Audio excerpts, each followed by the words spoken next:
What's up, guys? Welcome back to another episode of KozMatt's Wrestling Recap. Let's get right into a very entertaining episode of Monday Night Raw that saw Baron Corbin return. What do you think of the show, Matthew?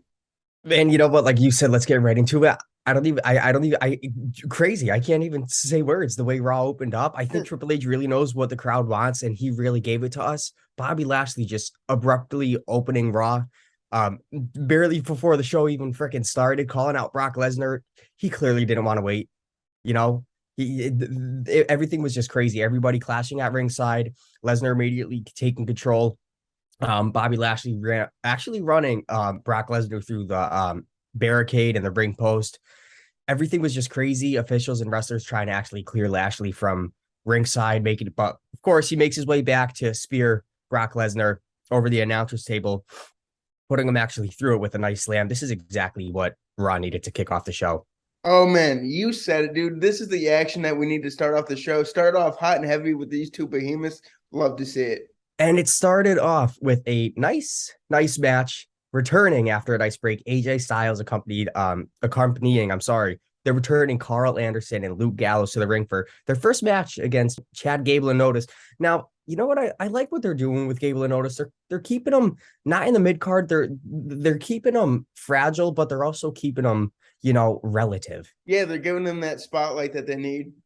It was, and it made sense to have Luke Gallows and Carl Anderson take the win. OC hitting the Magic Killer for a nice clean win, celebrating with AJ Styles. The Judgment actually came out to confront them, but both groups kind of had a verbal exchange that led to AJ Styles challenging Dominic Mysterio to actually get in the ring for a match. Now, you know what? I really would like to see these two teams. Honestly, the Judgment Day versus the OC. This is it. But Dominic actually, Dominic, he just pinned AJ Styles. This was very odd. Rhea Ripley was kind of telling Dominic what to do.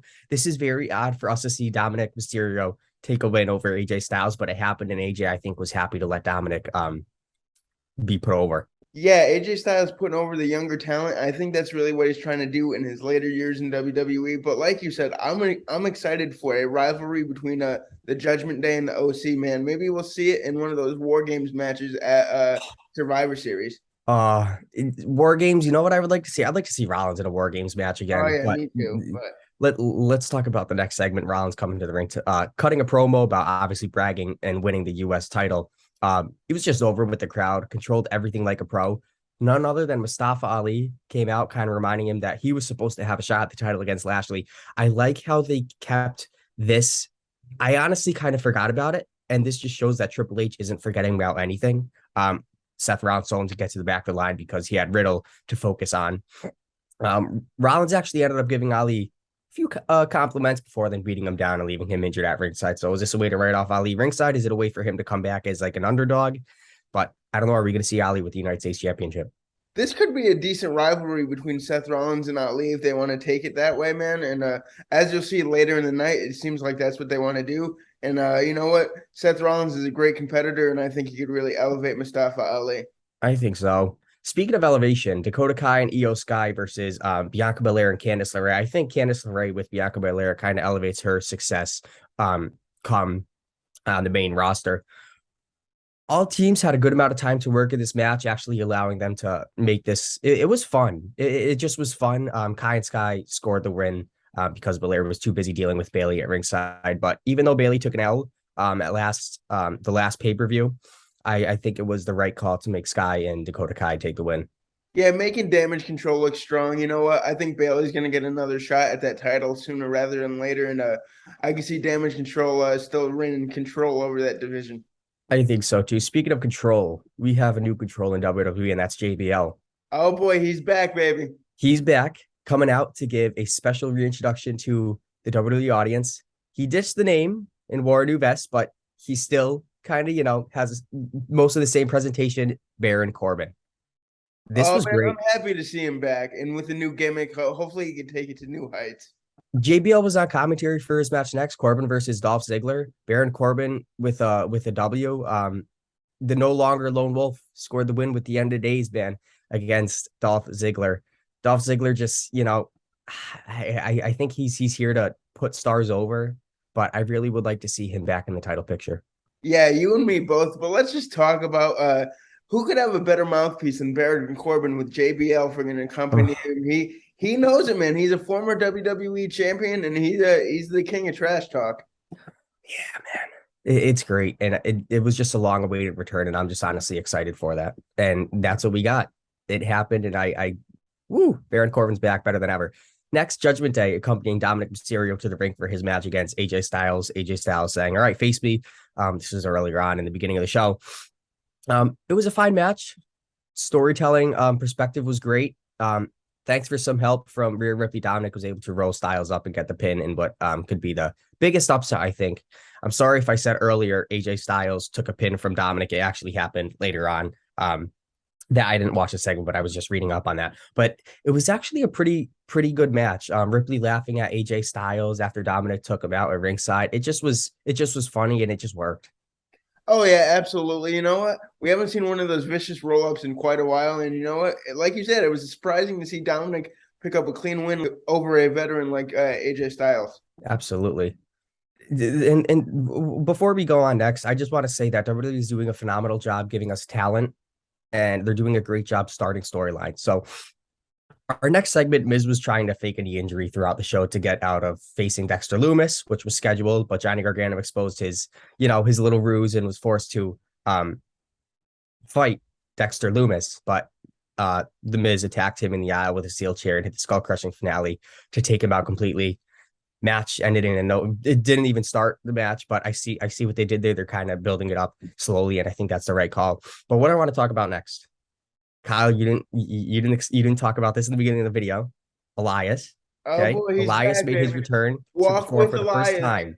first time in many months. He was actually interrupted by Riddle.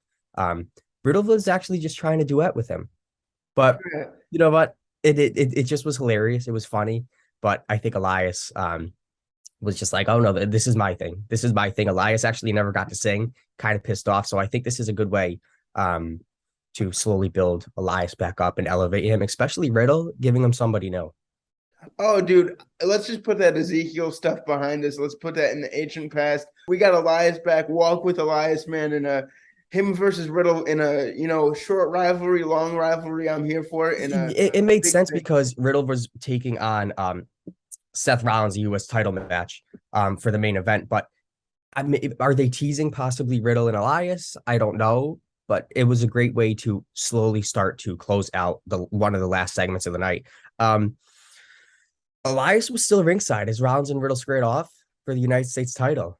I think this was a great match. Rollins actually shoves Elias at one point, so Elias kind of nailed him with a knee to the face when the ref had his back turned. It was very well played out. Elias actually led to Seth Rollins' downfall when he got in the ring, and Rollins shoved Matt Riddle right into himself before hitting a finisher to pin Riddle and retain the title. So I really think that we're going to slowly see a feud between Elias and Riddle. I think Seth Rollins was a little, heavy-hearted about the win. He was kind of thankful for Elias, but you know how Rollins is. He's a visionary. He can do it all by himself. So before the show actually ended, Rollins actually finishes off Elias with a stomp. Just the perfect heel type of thing for him to do. Oh, But Ali actually absolutely. prevented him from hitting one more, this time on Matt Riddle. So I like how they're putting Ali in the picture. It was great. And honestly, it's just time for Riddle and Rollins to move on. And I think the way they're surrounding them with Elias and Ali, they're giving them both some new, fresh talent. Yeah, man, this was a great way to end the show. You know what? I could really see Mustafa Ali and Elias in that United States Championship picture. Get some new challengers for that thing. I love how they're putting some emphasis around the United States Championship, especially with Seth Rollins holding the belt now. He much deserves it, and he's going to take that belt to new heights.